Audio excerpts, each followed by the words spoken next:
How's that? Look at this section on the inside here. Look at it sucking out right there. How's that? That's filthy. Look at the lining across that. We're on that, aren't we? Yeah, I'm out there. G'day and welcome to The Paddle Out. I'm joined again by my co-host Shane Horan. And our very special guest this episode is none other than Louie Hynd. I'm Ray Bishop from Surfing Life magazine. Louie, thanks for joining us, man. Thanks for having me. Yeah, Louie, you look healthy, mate. Feeling healthy. What have you been doing? what are you doing to stay healthy? Just eating well. Trying to focus on getting some good food in you. I know you focus on your diet a bit these days. Tell us a bit about that. Well, I don't know. I just sort of go down the rabbit hole of researching diet, and I just found, if you want to feel better, it starts with your nutrition. What you're breathing, what you're drinking, what you're eating. Sure. That's what becomes you. So I figured Shane wouldn't know much about that, would he? Yeah. So what have you found? What have you found with that? Like, there's so much out there, so many diets now. Yeah, so much. What diet have you sort of gravitated towards? It's the no diet. So just Eat natural healthy. whole foods and Raw food. organic meats, really. Organic meat. Yeah, that was a big one. Trying to focus on that. Getting into some organ meats and stuff like that. Really? Like intestines and livers and Yeah, I made a chicken liver pate the other day. And it's like rocket fuel. It's got like so much B vitamins that you have it and you just zinged up. It's like you had a coffee. Wow. So yeah, just kind of eating and just little experiments. How you feel? Right. How does it feel when it goes in, or if it doesn't feel good, you flag it. So everyone's different. So you just kind of find what you are. And I found that sounds like I need a lot of protein. Diet. I'm a fast, that's right. Fast burner. I can't keep any weight on. You don't look like you got any weight on. Goes through. I'm glad I'm not sitting on that side. Yeah, I'm wearing the black shirt just to hide the leg spread. Yeah. Yeah. Have we got any of those cameras that make you skinny? Yeah. Like that. Hey, and cut you off. You also have a water bottle that ionizes or something like that. Is that right? Yeah, it's just it has a built-in filter. Right. So if you're stuck drinking some dodgy tap water, it can at least get some of the chemicals out. I don't know. I'm a bit of it could be hearsay or placebo effect, but if it makes you feel good at the end of the day, then and it makes you drink more water, it's working. So yeah. I'm 100% for placebo, by the way. Oh, it's proven. It's probably better than not. No, absolutely. There's some great minds behind it that would say, like the big pharma will go, take this tablet, and he's like going, well, why can't we just give people sugar tablets and say this will cure you, and someone takes it and they get cured, and all they've taken is a little bit of sugar as opposed to all that chemicals. Yeah. Isn't that better? Inside the The mind. brain is a powerful thing. You are your own healer. Absolutely. Let's do that. Let's do more of that, hey? So what about for you, Louie? Like, you started surfing, your dad surfs, right? And how did you get into it? Through your dad? I think, just like any other kid, your dad probably, if I was to have a kid now, I'd definitely want to get into surfing, because I think you just know that it just leads them down such a beautiful sort of life path. So much joy comes from surfing. So, you kind of just want to get them in as early as possible, but not sort of push them into it and them hate it. But I was lucky enough just to get pushed into a few waves by Dad when I was about 11 or 12. I was probably 11. I like it's a bit later. That's that good. Sounds late. Because both your dad and your uncle way into surfing. So you come from the heritage. You got Derek Hynd. A lot of people know who that is, and then your dad. And you'd think they'd be like, right, I get them while they're 3 and 4. We'll get some world champions here. But 11, I actually love that. That's good. I think I would have caught like 1 or 2 waves as a grom, but I got my first board for Christmas about 11, and I remember it was a choice between my brother and I get a surfboard for Christmas, or we got a motorbike to share, and we both wanted to get a motorbike. Wow. So I think we ended up mucking up and being naughty. So we didn't get the motorbike, and we fully made some jumps in the backyard. Like I was so ready. And then, so it's just in an alternate universe, there's motocross Louie somewhere, or I wouldn't have survived. I reckon. No, I would like to see motocross tried Louie. Something I couldn't do and crashed by now for sure. So, isn't it amazing how life has that journey where things can just like take you in a certain way? Like imagine if you went that way, you wouldn't have gone on this insane journey that you've had with like your association with Rip Curl and going on these searches. Like, well, on that journey, what are some of the like hardest places that you've been to and that have been real fruitful? Yeah. You know, you've had great surf or you've had a great journey. And it's not, like you said earlier to us, you said, it's not all about getting the waves, it's about what's happening along the way. Yeah. Where would you say there's been one really good one for you?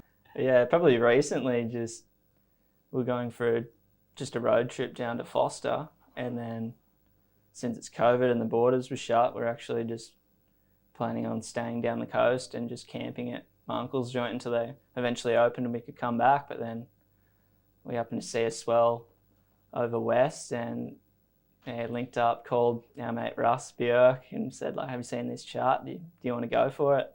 And then next minute we just drove cross country in my Subi, sleeping on truck stops in our tents, and I think it took 2.5 days of just straight travelling, driving on just straight roads on the Nullarbor. How's the Nullarbor? And that was just a journey in itself. Even if we didn't get waves, you're just in this zone, different world. Flat, huh? Yeah. You've been across Never been across the Nullarbor. I'm going to have a little story here. I did the Nullarbor in about 1976. Still dirt. Wow. Yeah. And that was arduous. You think it's hard now. That was early. Oh, my goodness. And you're like looking at the fuel gauge going, back when it was so cheap to buy petrol that the cars just would burn through it. So, but you're driving along going, are we going to make the next petrol stop? Because they're so spread out. Yeah. Dirt, mad country. Yeah. I didn't go the complete way across the Nullarbor, but just traversing through the middle of Australia. It's just a different world out there. It's just like, it's still colonial, some of the towns you go through, like just old mining towns and just weird. Like a town is just a servo and a shack, and that's the name on the map, and you're just trucking it there going, I hope there's some food there because we're running low on stock. And it's weird. If you break down out there, you're in trouble. You got to wait. Yeah. You're spending a lot of time roadside. So we were pretty lucky. No problems for us. But Russ, they broke down and their ski was breaking. They had to spend some nights in some weird little towns with mechanics and all sorts. But it's that sort of, I always think like some of the most uncomfortable times when you're traveling end up being the best memories. So you just got to try and embrace it and not let that frustration sort of take hold in those moments. Yeah, your stories are never about that. Oh yeah, I remember we went to the Ments, we went to the resort. It was 6 to 8 foot pumping offshore every day and it was great. Yeah. And the story ends there. Yeah. But when you've got all these when disasters happen or you've got to solve problems, they're always the stories that you sit around campfires and tell. Yeah, they're the real journeys. I don't know. The highlight reels from a perfect session are just, sweet, I got one. But even from a perfect session, it's always going to be the one that you didn't make. And all the story of where you're on that perfect one, your hand slipped on the rail and you went over the falls, broke your board. It's like, I think stories that where you're stuffed up and there's a bit of humility there always the best. No one wants to hear the story of I got the best wave and you should have been there. It's just like I stuffed it. It was hilarious, but So you're still doing like competitions, or like you had a shot there at the QS? You're still having to go on the QS? No, I pulled the pin on the QS last year. Yeah. But I probably did that for about 3 or 4 years, shipping away. Some pretty amazing experiences on the QS. It's a tough tour. Yeah, isn't it's a tough one. Just you really notice it in the morning free surfs. Just everyone's just battling really. They want intense. It. Yeah. A lot of people like sacrifice a lot to get there, and everyone wants to get the win. So it's really thankful to have gone to that level of competitive surfing and got some good results, beating some guys that I looked up to growing up that I was just like, that's incredible. And you still get such a buzz from that. But for me, that buzz just sort of, it wasn't quite my driving force in the end. And I think just being honest with yourself with what you actually want is... So what's that now? Yeah, I just love creating surf films and traveling. So that's been what I'm doing this year, just working on a new film. Yeah. So it's really exciting. Just bit with Darcy, is that Darcy Ward. So yeah, we're best mates, and we just love cooking up these ideas and, you know, just how you can show surfing in its most purest light. Yeah. I think because it never started off competitive. Everyone started off for the joy and just the fun. And I think we just want to portray it in that light, because you do see quite a lot of the WSL and the competitive side of it, which is, it's always going to be there. But I think, where I'm at, I just really love to. So you got a little bit of a hit list to hit this year, and is it like sort of like the... Have you got a hit list that you didn't hit? Well, we're not going to ask you where they are, because obviously there's most of the places you go to, a lot of people have never been there before, or you usually find these great places. Mick Fanning, yourself, you know, a lot of those search places. So you got a couple you're going to this year? Yeah. Big wave spots, medium wave spots? Yeah, a bit of everything. Yeah. Dipping the toe into a bit more big waves this year. And so where have you got to go to? So you headed over to WA. Anywhere else you got to this year? Just a lot down south, really. Yeah. The east coast of New South Wales. It's just great spots. So much on offer. Yeah. So kind of want to explore a lot of the middle coast and north coast around there. Like, I've never really travelled there, and I don't know, when you start picking charts, like those days where it's just the whole coast is pumping, you know, where everyone's at Snapper going, oh, this is the best ever, but so's every spot down the coast. Yeah. And like, it's when you see a setup and go, what? Imagine that on its day of the year. Yeah. And it's about finding those days where it is the day of the year, and that's when you go exploring and seeing what's on offer, because then you're going to see it as good as it gets. Do you like to find or tick off even novelty waves? Is that something that you like to do, or do you like going, oh no, if it's not pumping there, I'm not going? Or do you know what I mean? Or it's not necessarily the best setup, but it might be known as more of a novelty. How do you like your surfing adventure? Yeah. Well, I guess the A-grade waves, they're always going to be crowded, and they're crowded. People generally know when they're going to turn on, but they just check the cams these days. Sometimes I'll just see a little novelty wave, and you can just imagine how I'd surf, and just kind of riding. I've flown over waves and just had my phone out, seeing where the compass, what direction the swell and stuff like that, and going, oh, I might go check that on this particular chart. Yeah, right. And head there. So, I'm all about just any new experience, any fun, crazy backwash wave, I don't know, anything. Yeah, I'm a massive fan of novelty waves. What about you? You like novelty waves? Yeah, I like anything, really. Yeah, as long as you're surfing. Ride any board, any surf, 1 foot, 100 foot. Whatever it is. Why limit yourself just to one feeling? I'm going to limit myself to a couple of feet under 100. That's what I 99.9. I'm tapping out at 10 if I'm lucky. You know, when you're riding a wave, what's your approach? Like, what do you like? What really turns you on when you're surfing? I guess it starts from when you first get that feeling of trimming on the green wave. I think that's what everyone gets hooked, is going, oh, I'm going kind of fast, but I'm not, just with nature's energy, really. So then, just the speed. You want to go as fast and just glide. And flow. And flow, yeah. And like you get a guy like Toledo, you know, like he'd probably say, oh, I really like to go fast and go as high as I can and spin in the air.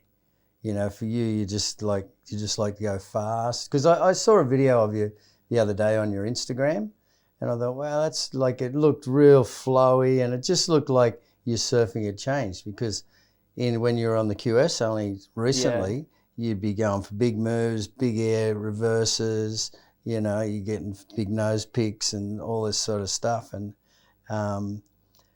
you know, but that surfing I saw of you on Instagram, you were like really laying on rail and coming around and holding turns. So yeah, well, I guess just in the past year, finding different crafts, like I've just ridden the same thruster my whole life, and then got on a twin fin, and I was like, what's this feeling? And all of a sudden that board just dictated, new so it lines. Translated what the wave allowed you to do. Like you couldn't force. I find in competition surfing, you're forcing a lot. You're pushing against the grain, trying to do these big turns and get the score. And when you let go of that, it just seems to open up a much more like a blank canvas. And it's sort of, you don't know what's going to happen. You take off and you're just at the helm of what's going to happen. And I think I had a friend that he's a Tai Chi, and he said it's when you're in the Dao, you're just in the moment. Enjoying it. And I was like, that's exactly what it is. You're not trying to do anything. It's just happening before your eyes. So I think tapping into that has been the most enjoyable process of just feeling it out. Yeah. Speaking of different interesting boards that you've been riding, you've bought something for us? Yeah. Can we have a look? Let's have a look. Can we magically bring it here? Click the magic fingers. You can. Go, magic. You ready? Wow. Yeah, this is it. That is a magic board. It's a really interesting. Came out of nowhere. Exactly. Woohoo! Is that what it's like when you're on the wave? You come out of nowhere? People shoulder sitters? At Snapper they do. You're just looking down the deck of it. Are they your footprints, or did you shape that in? No, that's what we went for. You shaped the foot gunnel. A little deck concave. Yeah. Wow. So it's a really small board. 411. 411 and 3/4. So how'd that come about? It's a magic board. How did the magic happen? Well, basically, I was down the coast and I was surfing a pretty fun left, and just got chatting, as you do, to another guy out in the surf, and he had a pretty interesting craft. Yeah. And we just got chatting about boards and had a fun surf, and then he said, "Oh, how about you? Like, I shaped this board. Do you want to go muck around in the shaping bay?" And so that over, we just went into his bay and just got chatting about, the possibilities. What do you want to feel when you're on the wave? And I've kind of been compiling a bit of a quiver for different little experiences you want to feel on the wave. And for this, the idea was to just have a small little bullet that's still wide, but basically just for down the line speed. It's so straight through the bottom rocker. Like you're straight almost from, like it looks so straight around here as well. You got a long straight through a short board, eh? So that gives you a bit of length in your turn. Yeah, you can still drive it when it gets in a bit bigger surf. You know what I love is that you're not, like, most of our mentality is to create boards to match conditions. So you go, if it's a bit soft, I want to, flat rock it so I get across the fat sections, or it's sucky, I want it more rocker. But the way you're approaching it is you're going, I'm going to create a board for an experience, not a board to match the conditions. Yeah. That's a unique perspective. I have not heard that perspective before. And it's amazing working with, people that have that same vision. And you just, because I'm not very technical with shaping boards. I've attempted it once, but to have someone that is really creative but also has the tech to put that in. So I'm talking gibberish, like, I want to be going like this and I want it to feel like that. And then when you kind of end up putting it together, it's like, see how it goes. Like, get it closest to how you wanted it. You want it to go, but if not, it can be a happy accident. So, the tail of this thing is almost like 2 single fins, 2 pintail singles. So the idea was to have it nice and thick because it's so small, so you can still paddle. But then when you're up and riding, to hollow out the bottom here, I think, what was that, kneeboarder back in the day? He used to do it. George Greeno? Greeno, yeah. So then you're actually a bit lower to the water, so you don't feel that disconnection. You're still a bit closer to the water, and it feels almost like a skateboard. You're gripping in a bit. I was going to say, it's the difference between a basketball shoe and a skate shoe, isn't it? Yeah. just wearing a pair of shoes. So. And everybody's starting to go a lot rounder in the nose. They feel better, don't they? Yeah, well, it doesn't really bother me. I think people aesthetically maybe didn't like the look of them. They thought they needed a pointy nose, but I'm glad it it's doesn't come bother around me. like that Yeah. because the point has no design function. No. The point on the nose, and it's dangerous. It's aesthetic. And to like that's a nice, nice balanced kind of surfboard. Yeah. So you got in and shaped a little bit of it yourself. Yeah, I got on the planer for a little bit just to give it you touched it and he came in and fixed it. Yeah, until I just almost butchered the blank and he had to bring it back. He So I goes, said, "Stop." I'm done. That's it. I'll surf it, That's but enough. you do the shaving. Well, that's how you got to feel your way in to start. Hey, look, you told me a really good story one time. Do you remember that story about, is it Madagascar? Madagascar. No, it's Or is it Namibia? Namibia. Yeah. Yeah. Tell us that story. That's an amazing, like how that all came about, how you found out about it. Just give us the whole rundown. Yeah. So, obviously, Skeleton Bay, it's just being a goofy footer, or even any surfer for that matter, it just seems unreal. Like it's at the number one of anyone's bucket list. So I said in my lifetime, like I'm going there and I'm surfing it on a day it's pumping. It looks to me like over there that there's no shops there, like you're going across the Nullarbor. Is that how it is, or it's got like where the actual wave is the Sahara. There's nothing there. But you wouldn't believe it. It's not actually that far from a town that has everything. And I was surprised that it was so modern, and I think it has a lot of German influence there. So it's just this crazy architecture and really modern. So I was like, it's just this oasis in the desert. It's quite strange, but I was heading over to South Africa. I was meant to be there 2 weeks after. Yeah. And Ted Grambo gave me a call and he said, what's your plans like next week? next What are you week. doing? And I said like, oh, nothing. I'm going to South Africa the week after. He's like, change your ticket and go to Namibia. Like it's going to be the best swell that's come in probably 2 years. Like I'd definitely go there. So I said like, all right, I'll change my flight right now. Called Qantas, changed it. I said, where do I fly to? And he said, oh, the capital's Windhoek. So I was like, sweet, I'll just get myself there and then sort it from there. So I booked a flight. So he had no idea where to even To go. Windhoek. You I had didn't no even know where idea. the wave was. What I just country? thought, if there's You a didn't- pump and swell, like there's going to be crew going, and I'll know a few that are there, and I'll just maybe bunk with them or hitch a ride in. I don't know. Just hope they're on a similar flight. Yeah, so then flew into Windhoek and ended up staying on a farm there. Woke up just to an amazing African sunrise, and I was like, this is just crazy. Yeah. I'm in West Africa. Were you on your own or by with myself, Ted by yeah. yourself? Just by myself. And then I ended up having to book a flight down the coast because I was 8 hours away from the wave, and I thought I could just get a bus there or something. Oh, Get a cab. Going, all right, I'm definitely in the wrong spot. Get an Uber. But yeah, ended up flying there and linked up with one of those. There's like a local sort of surf guide there. Yeah. And then Ted ended up coming over, and another mate from Europe, 2 mates from Europe. So we were all staying together. And the next morning got a 4B. It's like a sand highway they call it, and you're just ripping along for probably 30 k's just along the beach, and then eventually, after just staring at the horizon of nothing, just sand, you just see the ocean, and then these crazy runners just peeling, and it just looks like you're just screaming. We were An just amazing completely wave. screaming and just going, are we actually here? And it's pumping. Like, this is outrageous. What about the first time, like when they had?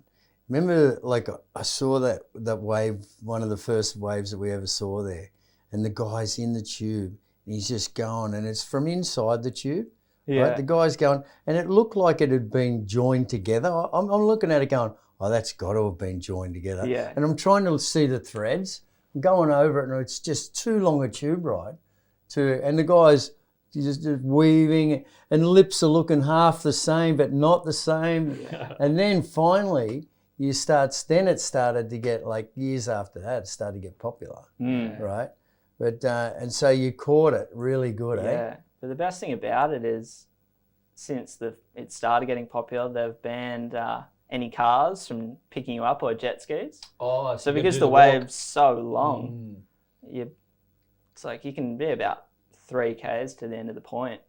So you just jump in, and the sweep's so strong, you jump one in at a time, and they're already 500 meters away from you. So then the crowd ends up just splitting, and it's kind of hard to explain, but it's pretty rare you get barreled from the very top to the very bottom. Like the waves that you see on Instagram are wave of the days. And you got to be, you got to be very lucky and a very good surfer to be able to get those waves. Yeah. So that was a bit of a shock. I thought I'd just be getting minute barrels the whole way, but the minute barrels are the good ones of the day, and otherwise you can just be absolutely getting smashed. And did you get a couple of good ones? Is there any footage we can serve you on that? There is. There's one that we captured on film. Because it's so long, it's you just go out of frame pretty quickly from where you can shoot. But I was lucky enough to get one of my better ones from drone footage. Yep. So you just can follow on, and you're going for so long, and it just keeps throwing over, and you can't get out of it. You're just like, just let me out. I just want to make this one. Yeah. And you just keep going and going, and then ended up making I think I got like 4 or 5 barrels on it. Like, it was just outrageous. On the one wave. Yeah. Yeah, that's madness. And just so deep. And I was like, well, and then just looked up and saw the drone. I was like, yes, I'll be able to watch that one to the day I die. So yeah, it's not a fuzzy little memory. It's like I can actually crystal clear watch it again. Exactly. Is that one of your favorites? Like, is that one of the places you've been and caught one of the best waves of your life? Yeah. I'd definitely say that was up there. A few of the waves were the up best there, waves I've ever caught in my life. Oh, really? So a few from that session are the best? Yeah, I think about 3. Yeah. Wow. Yeah, that's pretty special. That's quite a special. In this period, I've looked at this period. I'm really interested to see where pro surfing goes from here, because you've got these guys that have had this long layoff, right? And if they just think that they're gonna, and then you've got guys like a bit like yourself, but they're on the tour. Like, you got these young guys that are trying to come onto the tour, and they're training hard right now in this COVID. Like the Morgies and all these guys, right? The young Aussies and that. And then you got the guys that are at the top, like the Julian Wilsons and that, who have trained for years and years and years. And now they've got this little window that's kind of been a holiday window. Yeah. Whereas when they were on tour, they were locked in. So it's going to be really interesting. I can't wait for the tour to start and see who stayed on the game, who excelled and really did something and changed. You'll see in time, like I saw with your surfing, changed to these beautiful lines now, where you're now starting to fit the board into the shape of the wave instead of just trying to put something in at the wrong time, doesn't fit. Yeah. Now you make it fit and you go with the groove and the power of the wave. So it's going to be I just cannot wait for the tour to start. Speaking of comp surfing, and you said you're not really chasing the Kiwi or whatever, we had an event this year which was very rare for the way this year happened, and you came along to our event. Yeah. Puntarama. Tell us about that experience. It's a bit of a different event than unusual event. Yeah. What do you think? How did you find Puntarama? Yeah, I really enjoyed it. For me, the best part was just the sort of social aspect of it. It was just around from Oz. You got to meet, I think it was 8 other guys or 9. You met 8. Yeah, 9 in total. That's correct. Yeah, so just got to meet up with 9 other, great surfers from around the coast, and a lot of them were a few years younger. I met maybe 1 or 2 just here and there, or knew who a few were, but I never got to hang out. So it was epic. Just a few days hanging out with like-minded individuals, guys that just love doing airs, and the pressure was off. Everyone was trying to go as big as they could. So, what were the rules to it? Like that, I heard it's completely different to pro surfing. The rules are just go as big as you can, and best on the day. Like each other, we voted for each other. So you numbered it 1 to 10 who you thought was the best for biggest air, Most technical. Most technical, and then just overall. Yeah. So then, it was like a mates voting system. We just unanimously sort of, whoever was the best pass paper bags around with money in it. Yeah, a bit of bribery going on. No, but I think, we surfed for 3 hours. Yep. And one heat, 3 hours. One heat, 3 hours, and the surf was Wow. pretty average. It was howling southerly, like 3 foot, which is like, a lot. It goes back to endurance. It took a lot of endurance. I reckon we did about 400 duck dives. And just with throwing ourselves at massive sections where you'd normally just be kicking out. Yeah. But really going for it. And I actually ended up going in and chilled for half an hour, had a bottle of water until I saw one of the other boys launch a big air and was like, I better go back out if I still want to win this. How many events can you, halfway through your heat, come in for half an hour and then go back out and keep surfing? Yeah, well, a 3 hour heat, I reckon you got a bit of time. Yeah. So, I thought, rest the body and maybe I'll be able to stump one of these airs instead of just the legs giving way. Yeah. So it's a bit tactical. Well, and it worked because you ended up winning. The boys voted you as the best overall, so that was pretty cool, huh? Yeah, that was awesome. It was, it's in a bit of rhythm that day. You sort of ebbs and flows when you're surfing, but you just got to try and. My goal was just to catch as many waves as I could. Yeah. Anything with a little sniff of a possible ramp, I'd just go and throw something at the wind, and yeah, you were kind of fortunate being a goofy into the wind, weren't you? Yeah. You didn't have to go backside revs. Yeah, so I've kind of got a bit of muscle memory for the forehand airs, and it all came floating back, and I was pretty grateful for. It was a really cool feeling having a bunch of your mates voting for you and giving you the win. So you mentioned like rhythm, explain rhythm. What's rhythm? Yeah, it's one of those things. It's sort of, you'll be out in the surf and you either, there'll be that guy that's getting every single wave and you're just going, what's going on? And actually you taught me this when we were groms, but I didn't really understand it. And it's just being in flow with the ocean. So you catch a good one and then you're just looking around the lineup, feeling it out, and you just keep it going. Don't stop and break out of that. You just keep the flow going and keep the heart rate up, keep going with it, and you sort of just start getting in tune with the lineup. Yeah, it's sort of it sounds a bit woo woo, but it's I think you definitely know when you're in rhythm. Yeah, when you're in rhythm and everything's just clicking. It's like.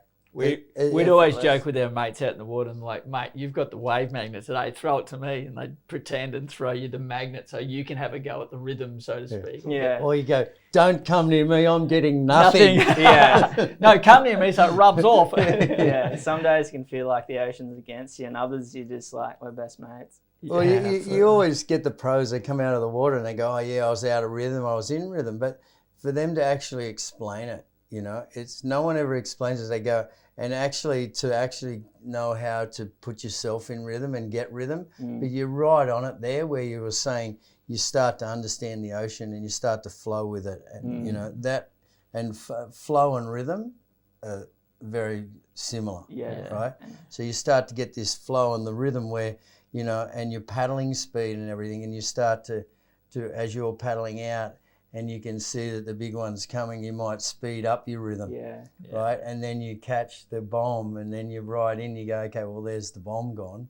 Now you're looking around for the other sort of things to stay in rhythm with what the ocean's throwing at you at the time. So you have one bomb and you're good? And then you're not looking for the next bomb? I don't even need a bomb. I had an injury this year, right, like a couple of years ago, and I paddled out after the injury. I'm sitting in the water, and just the up and down of going over waves, I was just going, oh, this is great. I couldn't believe it. It was just, so the ocean, you don't even have to catch a wave. Yeah, I agree. I just had the longest time I've ever had out of the water. Injury? About 5 weeks. And wow, big injury, that one. Yeah, like, what'd you do? So small. Get a paper cut? Yeah, I got a paper cut. What was it? What happened? 5 weeks out? Perforated my eardrum. Whoa. That's a tough one. Yeah, but, that happens. I could still do everything, and I just saw it as an opportunity to take a break. If a month's the longest I've never been in the water. Wow. Which is like for the last 10 years, that's pretty good. Yeah, that's crazy. So I was like, this is nothing. Like, I probably should have a month off. Well, average surfers have a month off just for because they're working. Yeah. You know. So the thing, I was like, pretty that's fortunate. pretty wild. Yeah. What a Very lucky. very lucky. Yeah, it was good just to have something, just not even think about it. And then I ended up just getting just so drawn to the ocean. I'd drive past and go, oh, I just want to get in there. Do you find? But I couldn't put my head under because I needed the ear was. So you have to surf with your hair dry now. Yeah. And are you surfing a lot by keeping your head out of the water now? Like. Oh no, I'm back now. But 100%. It was just the first dive under where I just went for a swim. Was just like, wow, I just couldn't wipe the smile off my face, and that's when. I realised. Like, how did you perforate it? Well, I was surfing down south at this big slab. Oh, not big slab, but a slabby wave, so like a reef break. And I just kind of I got a bit big for my boots, you'd say, where you always get an injury when you underestimate the ocean and you think you start just not calculating when you should be. Yeah. And I definitely just took a chance on one where I thought, like, this is a bit of a kiddie's wave. Like, it's only 3 to 4 foot. It's not that big. And I just took off way too deep. It was just evil, folded over me. And then I got smashed, hit the bottom, and I got pulled back up the wave into like a bit of an air pocket and thrown back down and just landed on the side of my head. Wow. And that's when I just heard the weirdest sound, and it was the strangest sensation. I went, oh, that's my ear gone. Yeah. And I'd had a mate that had done it before, and he reckons like you lose your equilibrium, so you don't know where's up and where's down.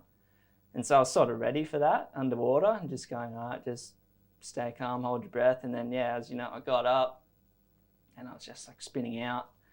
Wow. And then luckily, like,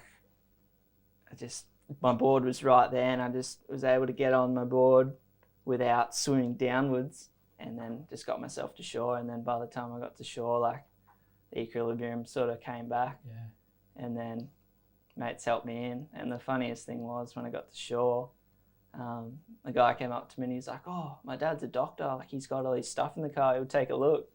So he had a look with his ear thing, like right there. We're in the middle of middle of nowhere too. It's like there's a doctor right on the beach. Like, how good's this? And he just gave me that sense of like, you'll be right. The drum's still intact. It's just a little perforation. So you have a week or 3 out of the water and you'll be sweet. Yeah. And all good. You got to be on, don't you, when you're surfing? Like, so concentrated. Like those little moments where you lapse. Yeah. And things like that can happen. You know, it's just the freak accidents just happen. Hey, what about the wave pool thing? I've heard you've been in. You've experienced a few now, haven't you? Quite a few now. Yeah. Yeah. Where have you been? What wave pools? Well, I got to surf the Melbourne one. Yeah. Quite a few times, the urban surf, and then just recently went up to Yeppoon and surfed the surf lakes for the first time. For our board test. So for the Surfing Life board test. So speaking of which, got the cover. Wow. Hey, that's the wave pool right there. Is that the wave pool? That's it. Yeah. Is it good?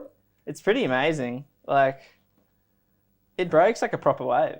Right. And this slab wave here, like, you have to be as committed as we were just talking about for a normal slab. Like, you can't leave anything to chance. You really got to get into it because it's so square. Yeah. Is it easy enough to get in? Like, you paddle in is okay, or it's not? Like, it's hard to get in. Really? It's definitely it's a proper slab. Big draw up the face and stuff like that.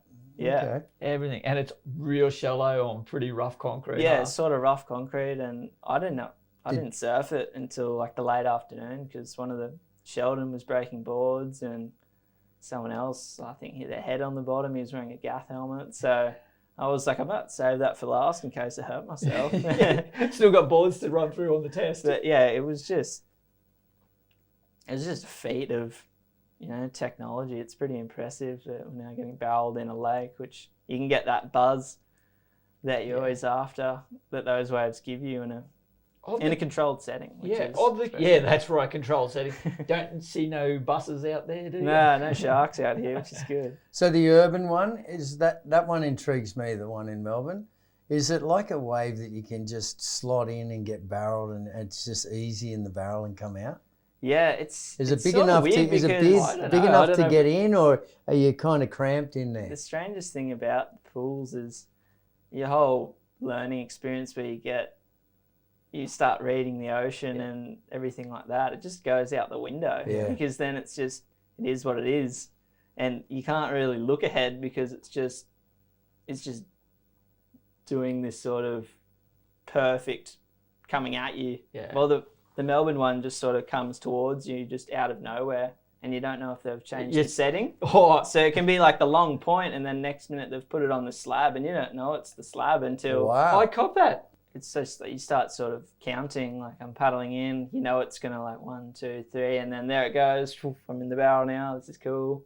Boom, out, and the wave's finished. Yeah. That's the urban one. Yeah. So as soon as you come out, it's sort of all over.